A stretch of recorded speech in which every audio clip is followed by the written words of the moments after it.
Yun daw sumusunod sa kanya, hindi raw lalakad sa kadiliman. So tingnan natin, kung tayo ang pamimiliin, alin ba yung lalakaran nga natin dyan?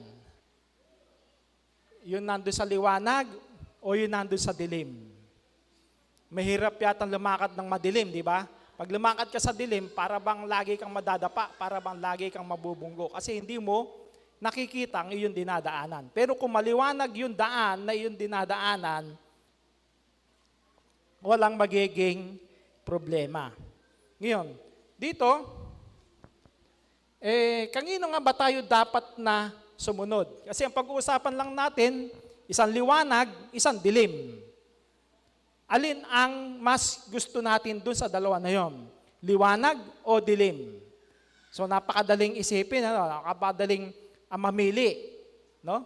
Madaling mamili kasi ang gusto natin, dun sa nakikita natin yung daan, dun sa maliwanag. Kasi yun din naman na sinasabi sa banal na kasulatan, kung kanino ba tayo dapat na sumunod at nasaan siya na ating sinusundan. Diba sabi ng Panginoong Kristo, ako ang daan, ang katotohanan, at ang buhay. So, dadaan tayo sa Panginoong Kristo. Ano rin ang sabi niya? Sa 1:8-12, muli nga nagsalita sa kanila si Jesus na sinasabi, ako ang ilaw ng sanglibutan. Ang sumusunod sa akin ay hindi lalakad sa kadiliman, kundi magkakaroon ng ilaw ng kabuhayan. No? So, yun pala. Ang Kristo ang ilaw ng sanlibutan.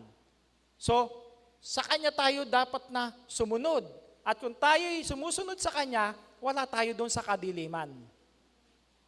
Alam natin ano mga kadiliman. Yun yung mga masasamang gawa ng sanlibutan. Diba? Yung kaliwanagan, yung katotohanan at katwiran na itinuturo ng ating Panginoong Hesukristo. So, sa Kanya tayo dapat na sumama, dumaan, sumunod, upang patuloy tayong maliwanagan, makita natin kung ano yung katotohanan na ayon sa banal na kasulatan. At paano nga ba?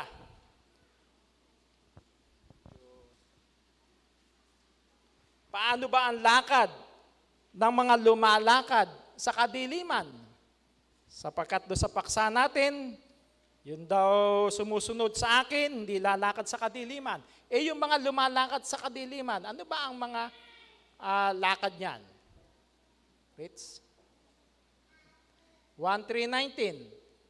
At ito ang kahatulan at naparito ang ilaw sa sanlibutan.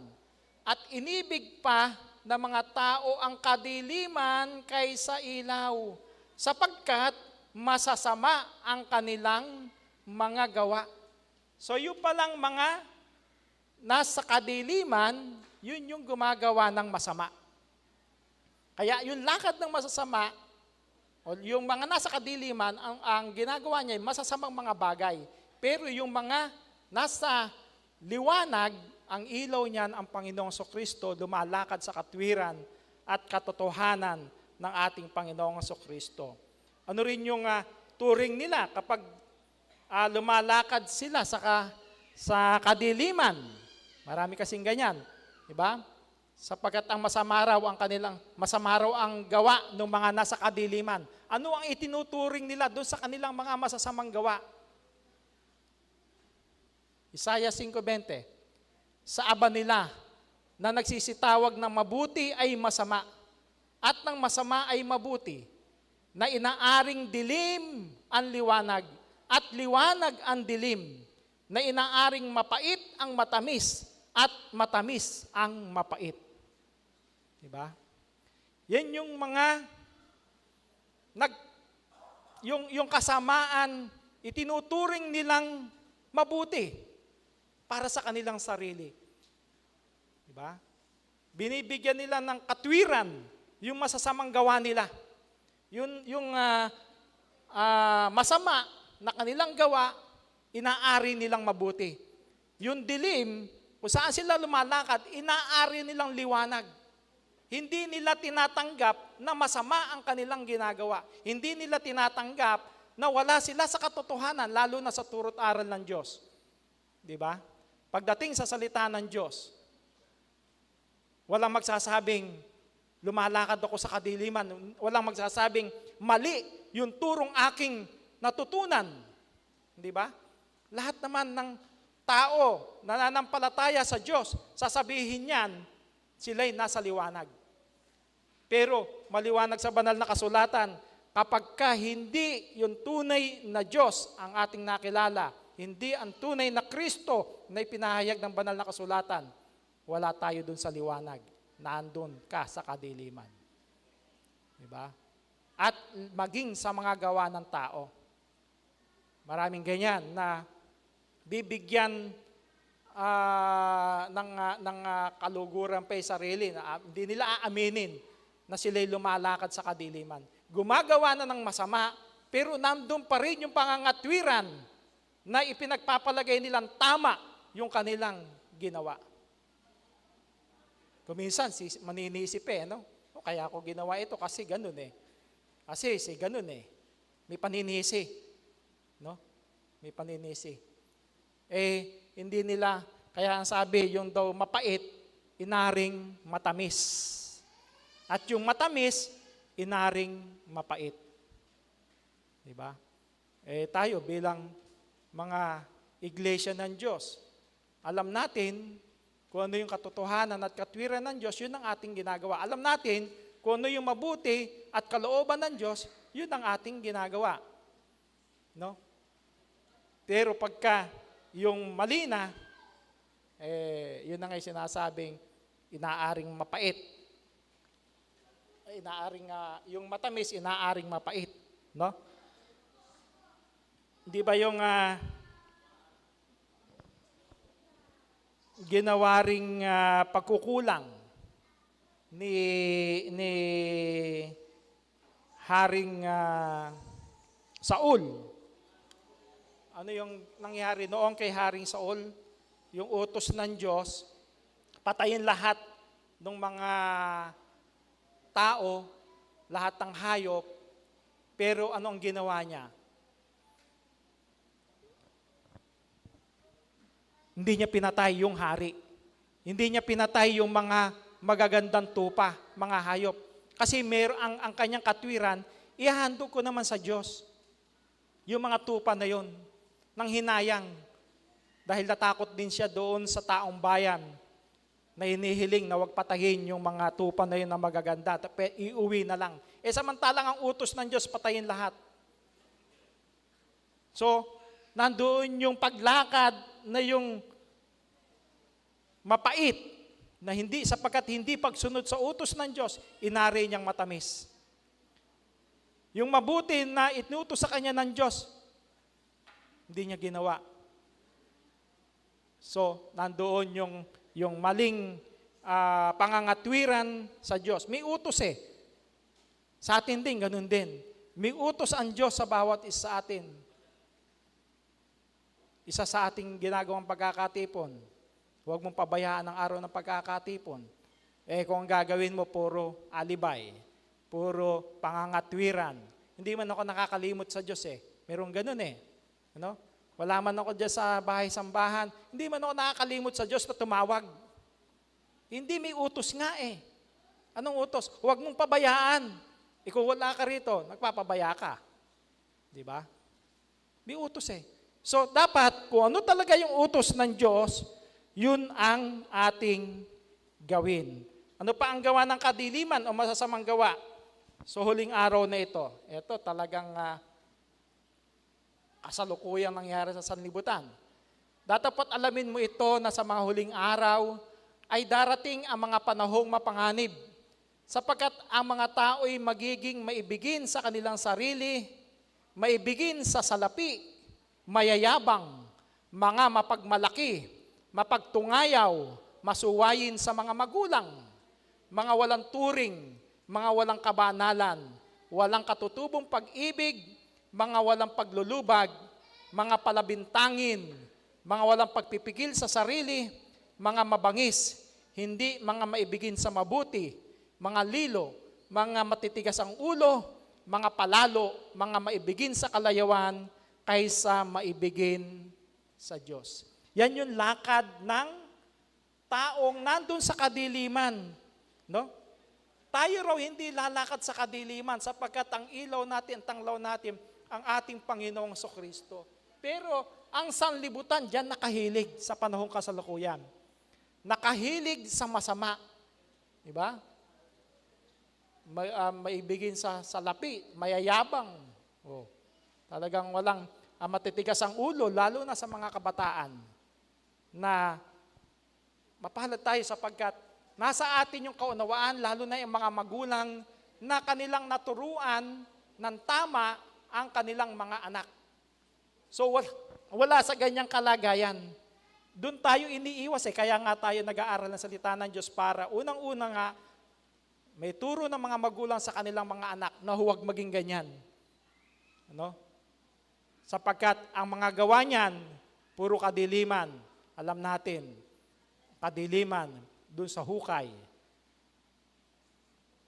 At yun ang ating natutunan sa banal na kasulatan upang makalakad tayo na nararapat sa Diyos. Ngayon, kaninong kapangyarihan ang naghahari kung nasagawa ka ng kadiliman? Isa-isa yan. No? Mga karaniwang nangyayari ngayon sa tao, sa sanlibutan ito, lalo na sa mga anak, sa mga kabataan, mga mapagtungayaw wika, mga masuwayin sa mga magulang. No?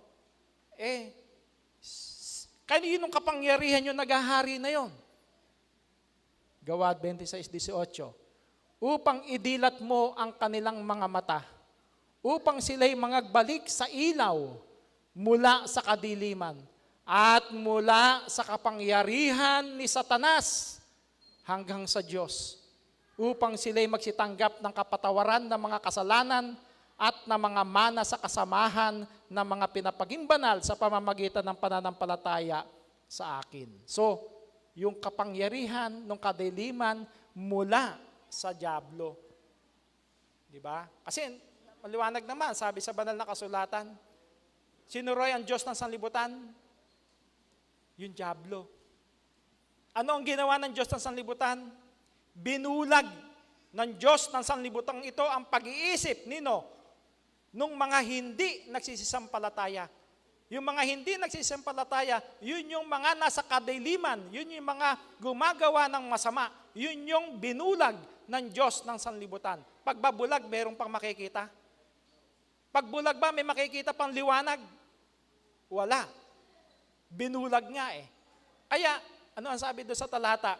Na binulag ng Diyos ng sanlibutan ito ang pag-iisip ng mga hindi nagsisampalataya upang huwag daw sumilang ang kaliwanagan ng Panginoong Hesukristo.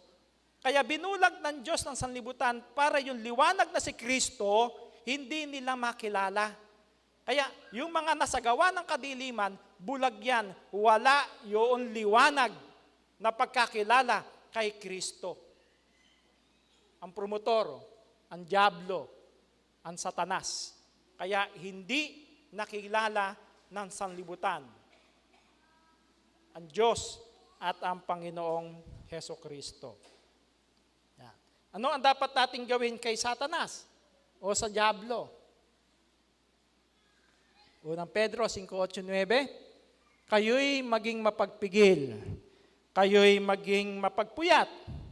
Ang inyong kalaban na dyablo na gaya ng leyong umuungal ay gumagala na umahanap ng masisila niya, na siya'y labanan ninyong matatag sa inyong pananampalataya.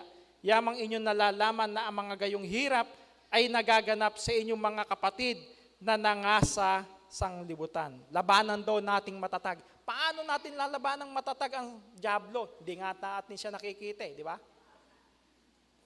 So, sa pamamagitan ng ating pananampalataya, hindi man natin nakikita ang dyablo, pero alam natin kung ano yung gawa ng dyablo, gawa ng kadiliman, masasamang gawa ng sanlibutan. Yun, sa pamamagitan ng pagtanggi, pag-iwas doon sa masasamang bagay na itinutukso ng dyablo, huwag nating gawin.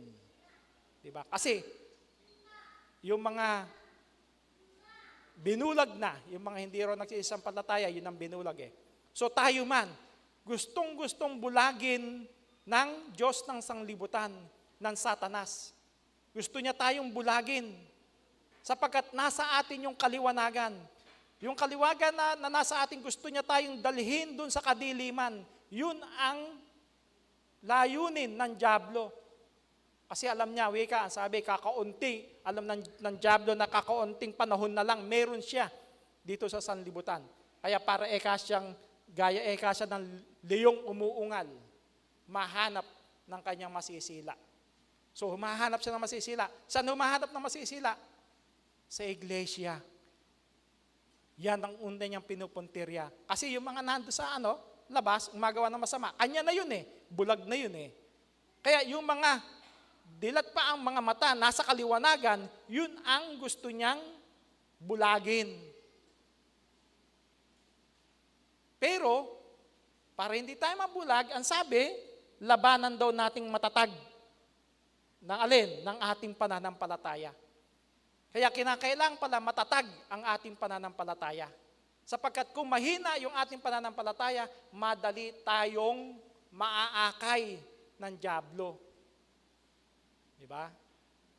Na baka di mo alam, lumalakad ka na pala sa kadiliman. Naakay ka pala ng dyablo. Bakit? Humina yung iyong pananampalataya. So, ang kailangan, nasa atin yung matatag na pananampalataya upang hindi tayo mabulag, hindi tayo madaya ng dyablo. May pakinabang ba tayo sa gawa ng kadiliman? Yung mga gumagawa ng kadiliman, may pakinabang ba doon? Efesos 5:11. At huwag kayong makibahagi sa mga walang mapapakinabang na gawa ng kadiliman, kundi bagkos inyong sawatain. Wala palang pakinabang dun no? Sa gawa ng kadiliman. Imbis na pakinabang, parusa. Sapagkat yung nasa kadiliman, yun yung parurusahan ng Diyos. Dun din sa kadiliman, dun sa apoy at asupre. Kaya kung walang pakinabang, walang reward yan, kundi parusa, huwag tayo lumakad sa kadiliman. Sapagkat wala tayong pakikinabangan. At ano ang dapat gawin sa lahat ng mga gawang masama? Layuan ninyo ang bawat anyo ng masama. No? Abstain from all appearance of evil. Anyo pa lang, layuan mo na. Kung alam mo na hindi mo pa ginagawa yung isang bagay na masama, pero alam mong masama, layuan mo na kagad. Diba? Kasi baka matukso ka. Baka gawin mo yung isang bagay.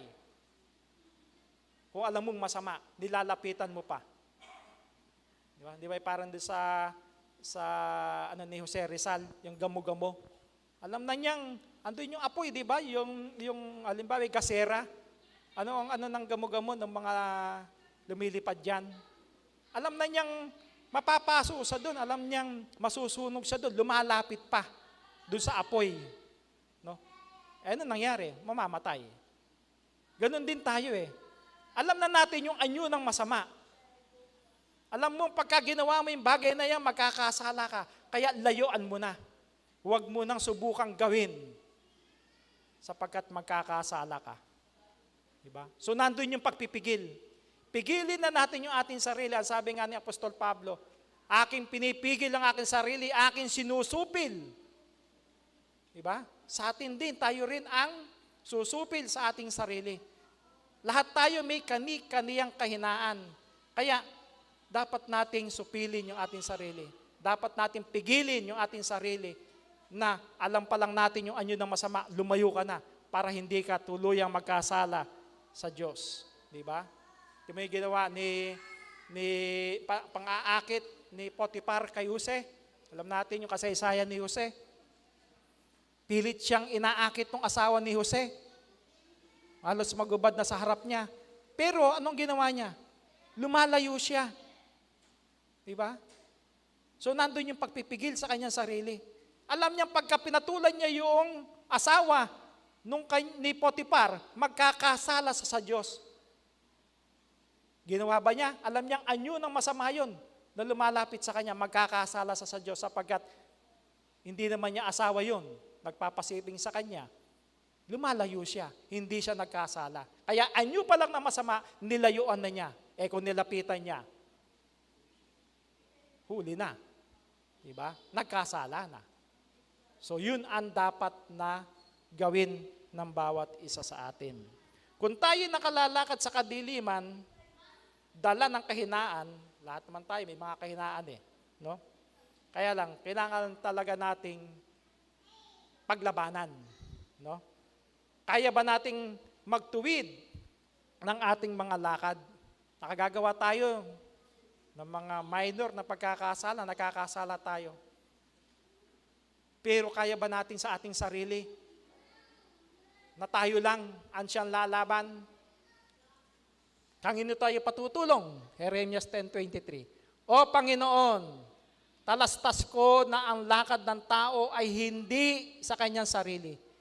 Hindi para sa taong lumalakad ang magtuwid ng kanyang mga hakbang. No? Kung tayo lang, di natin kaya. Kaya tayo nananalangin sa Diyos kung dumarating ang ating mga kahinaan para tulungan tayo ng Diyos. Para tayo lumakas sa ating pananampalataya.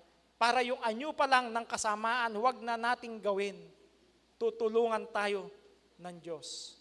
Tutulungan tayo ng Panginoong Kristo upang huwag tayong magkasala. Di ba? Sino rin yung tutulong sa atin upang makaalis sa gawang masama? Pilipos 4:13, ang lahat ng ito'y magagawa ko dahil sa lakas na kaloob sa akin ni Kristo. Kaya may kaloob sa bawat isa atin. Yung kalakasan na manggagaling sa ating Panginoong Kristo, yun ang tutulong sa atin upang yung kadiliman maiwaksi natin sa buhay. Yung masasamang gawa ng sanlibutan ito, huwag nating magawa, kundi lumakad tayo sa ilaw, sa liwanag, lumakad tayo nakasama ng ating Panginoong Hesukristo. Ngayon, hindi na tayo alipin ng kadiliman. No? Saan na tayo alipin? Roma 6:19, nagsasalita ako ayon sa kaugalian ng mga tao dahil sa karupukan ng inyong laman. Sapagkat kung paanong inyong inihandog ang inyong mga sangkap ng katawan na pinakaalipin ng karumihan at ng lalong kasamaan, gayon din, ihandog ninyo ngayon ang inyong mga sangkap na pinakaalipin ng katwiran sa ikababanal. Yan. Noon, wala pa tayo sa iglesia, alipin tayo ng kasamaan, nakagagawa tayo ng mga bagay na labag sa kalooban ng Diyos, pero ngayon inalis na tayo doon. Hindi na tayo alipin ng kasamaan, kundi tayo'y alipin ng katwiran sa ikababanal ng bawat isa sa atin. Diba? Alipin na tayo ng katwiran. Hindi na tayo alipin ng kadiliman, kundi alipin na tayo ng kaliwanagan. Alipin na tayo ng ating Panginoong Kristo, alipin tayo ng Diyos sa paggawa ng katwiran sa ikababanal ng bawat isa sa atin. At sino yung ilaw na tatanglaw sa atin sa kadiliman? Unong 1:5. At ito ang pasabing aming narinig sa Kanya at sa inyo'y aming ibinabalita na ang Diyos ay ilaw at sa Kanya'y walang anumang kadiliman. Nasaan tayo ngayon? Na kanino tayo ngayon? Nasa Diyos tayo. Di ba? Sa Diyos tayo. At sa Diyos daw, walang kadiliman. Kung tayo nasa Diyos, lumalakad tayo ng nararapat sa Diyos. Lumalakad tayo ayon sa katwiran ng Diyos, ayon sa liwanag, ayon sa mabubuting bagay na gusto niyang lakaran ng bawat isa sa atin. Kung ang Diyos ay ilaw, God is light, ang ating Panginoong Kristo, muli ngang nagsalita sa kanila si Jesus na sinasabi, ako ang ilaw ng sanglibutan. Ang sumusunod sa akin ay hindi lalakad sa kadiliman, kundi magkakaroon ng ilaw ng kabuhayan. Kaya kung papaanong ang Diyos na Ama ay ilaw, gayon din ang kanyang anak, ilaw ng sanglibutan. Kaya tayong mga nasa ilaw, na sumusunod sa Panginoong Kristo, hindi raw tayo lalakad sa kadiliman. Di ba? Doon tayo sa kaliwanagan, sa katotohanan, sa katwiran, sa mabuting bagay, doon tayo lalakad sapagkat ang ilaw natin, ang tanglaw natin, ang Diyos at ang ating Panginoong Kristo. Hindi tayo lalakad sa kadiliman sapagkat alam natin kung sino yung Diyos ng kadiliman, yun yung Satanas. Kaya hindi tayo dapat doon. Doon tayo sa kaliwanagan, sa Diyos at sa ating Panginoong Kristo. At bakit siya naparito bilang ilaw ng sanglibutan? Ang Panginoong Kristo.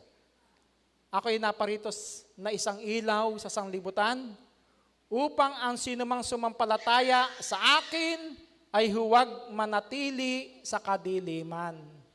Huwag daw manatili. Ibig sabihin, dati tayo nandun sa kadiliman, huwag ka nang manatili doon. Kundi, doon na tayo manatili sa ilaw, sa sanglibutang ito, ang ating Panginoong Kristo. Sino raw yun? Mga nandoon? Yung mga sumasampalataya. Kaya yung mga sumasampalataya sa Diyos, sumasampalataya sa Panginoong Kristo, yun ang lumalakad sa kaliwanagan. No? 'Di ba? Ang sabi nga nung maraming natisod sa Panginoong Kristo noong panahon na 'yon. Kasi sinabi niya, ako yung tinapay na bumababang mula sa langit na nagbibigay buhay. Maraming natisod sa kanya. No? Natira yung 12. Ano ang tanong ng Panginoong Kristo doon sa 12 natira sa kanya? Maraming umalis yung 12 natira. O kayo, hindi ba kayo aalis din naman? Ano sabi ang tanong ng Panginoong Kristo? Hindi niya pinigilan yung mga alagad Yung 12 na hindi niya pinigilan. Huwag kayong umalis, bayaan mo sila. Kayo, maiwan kayo. Hindi Ang tanong ng Panginoong Kristo, kayo, di ba kayo magsisialis din naman? Katulad ng mga nagsialis na yon. Ano ang sabi ng mga alagad? Panginoon, saan kami paroroon? Ikaw ang may salita ng buhay na walang hanggan. Di ba? Saan tayo paroroon ngayon? Ang Panginoon ang may salita ng buhay na walang hanggan.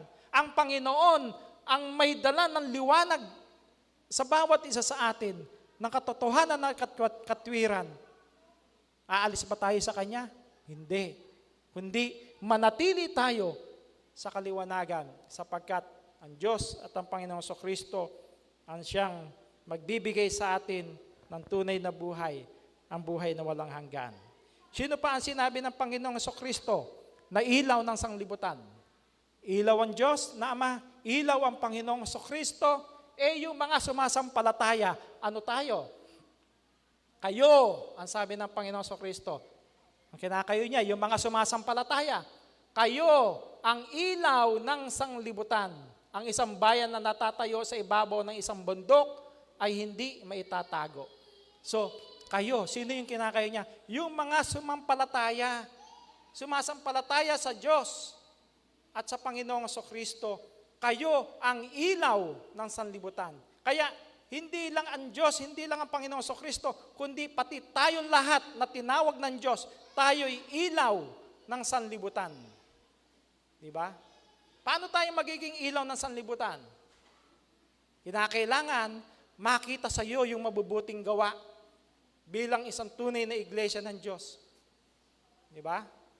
Makita sa iyo na ikay isang mabuting ehemplo. Hindi lang sa loob ng iglesia, kundi sa labas ng iglesia para makita ng lahat ng tao, ikaw ay ilaw din. Ilaw na lumiliwanag dito sa sanlibutan. Di ba? So, ang sabi, tayo ay ilaw ng sanlibutan. Ang mahirap, ang makita sa atin ng sanlibutan, yung ilaw na nagliliwanag sa atin, baka malamlam na. Baka bagyang-bagya na lang ang liwanag. Kinakailangan daw, nagliliwanag tayong mabuti dito sa sanlibutan Baka ilaw nga, baka pundido. Di ba? Mahirap yun. Ilaw tayo naturing pero wala kang liwanag. So kinakailangan, talagang nagliliwanag tayo sa sanlibutan. Ibig sabihin na sa pamamagitan ng ating mga mabubuting gawa, makikilala tayo ng tao na tayo'y tunay na lingkod ng Diyos at ng Panginoong Kristo. Kasi kung ilaw ka tapos makikita ka doon sa labas, gumagawa ka ng masama, no? Perwisyo ka ng barangay, marami kang ginawang ng masama, hindi ka ilaw nun. Di ba? So kinakailan daw, maging ilaw tayo ng sanlibutan sa pamamagitan ng ating mga mabubuting gawa. At bilang ilaw ng sanlibutan, pinaliwanag din, ano nga ba yung gawa na dapat namang makita sa atin? 5:16, lumiwanag na gayon ang inyong ilaw sa harap ng mga tao, upang makita nila ang inyong mabubuting gawa at kanilang luwalhatiin ang inyong Ama na nasa langit. Di ba? So, yung pala, para tayo'y magliwanag sa sanlibutan, kailangan mabubuting gawa ang makita sa bawat isa sa atin. Kasi kapangit namang pakinggan na pag, di ba ganun, kumisan na kilala tayong iglesia tapos gumawa ka ng masama. Sa ano sasabihin? Iglesia pa naman yun Di ba? Dawit, pati yung pangalan ng iglesia doon sa ginawa mo. Ang napulaan, hindi lang ikaw, pati ang iglesia. Iglesia pa naman yun ba't ganun ang ugali? Iglesia pa naman yun bakit basagulero? Diba? Iglesia pa naman yun bakit maraming kinakasama?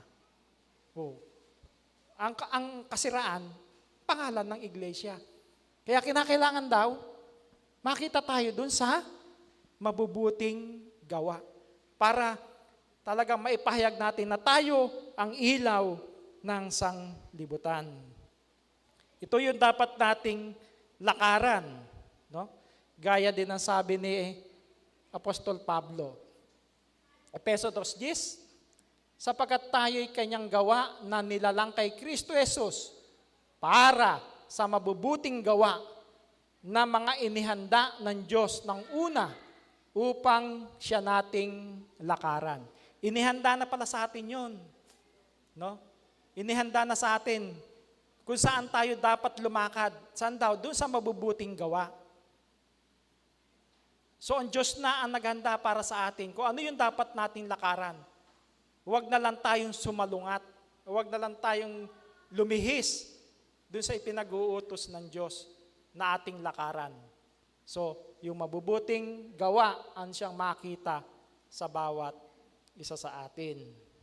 Ano ang pakinabang natin kung magpagtiyagaan natin ang mabubuting gawa bilang ilaw ng sanglibutan?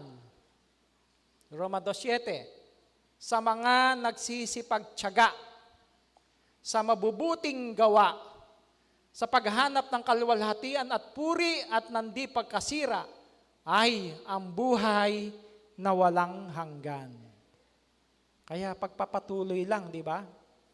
At alam natin na ang ating paglilingkod sa Diyos, hindi natapos doon sa tayo mabotismuhan lang. Kasi andun yung pangako sa atin lahat. Tayong lahat nabotismuhan. Ano ang pangako? Yung dos sumampalataya at mabotismuhan ay maliligtas. May pangako di ba? Pangako yun. Pero hindi hanggang doon lang, kundi pagpapatuloy, lumakad ka ng nararapat at naayon sa kalooban ng Diyos. Kaya, kung nagsipagtiyaga daw tayo sa mabubuting gawa, meron tayong pangako, yung buhay na walang hanggan. Diba? Yun naman ang ating hinahangad na makamit bilang mga nagtsatsaga, nagtitiis sa mga maraming mga pag-uusig at mga bagay na hahadlang sa ating pananampalataya. nagtapat tayo. Patuloy tayo nagtatapat hanggang kamatayan para mapanghawakan natin yung pangako na yan, yung pag-asa na makamit yung buhay na walang hanggan. Kaya tayo, magmuni-muni rin tayo mga kapatid. Baka tayong mga ilaw ng sanglibutan, kadiliman pala ang nakikita sa atin. No? Kaya ang sabi nga, paalala ng Panginoong Kristo, masdan mo nga kung ang ilaw na nasa iyo ay baka kadiliman. Paalala ng Panginoong Kristo, tayo bilang ilaw ng sanlibutan ito, hindi tayo lumalakad sa kadiliman, hindi tayo lumalakad sa mga gawang masama ng sanlibutan. Pinaalalahanan lang tayo bilang ilaw, baka raw tayo ay lumalakad na sa kadiliman. Baka yung akala nating ilaw pa tayo ng sanlibutan, hindi na pala, kadiliman na pala. Yun ay ipaalala sa bawat isa sa atin. Nandun man sa kalagayan na yon, kaya nga sabi, manatili kayo dun sa liwanag. Kung nagkasala, mimingi tayo ng kapatawaran sa Diyos. Tapat naman ng Diyos. Kapag ating ipinahayag yung ating kasalanan, tapat siya na tayo'y patatawarin sa ating mga kasalanan, sa ating mga kalikuan. Diba? Huwag lang nating sasadyain ang pagkakasala sapagkat yun ang mapanganib kung sinasadya natin yung pagkakasala. Pero kung nagkamali ka, nagkasala ka, nang wala sa loob mo, andyan ang Diyos, andyan ang Panginoon sa Kristo para tayo patawarin.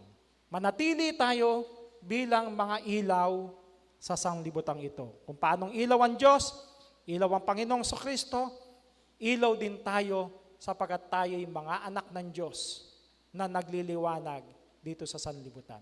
Isang magandang umaga po sa ating lahat.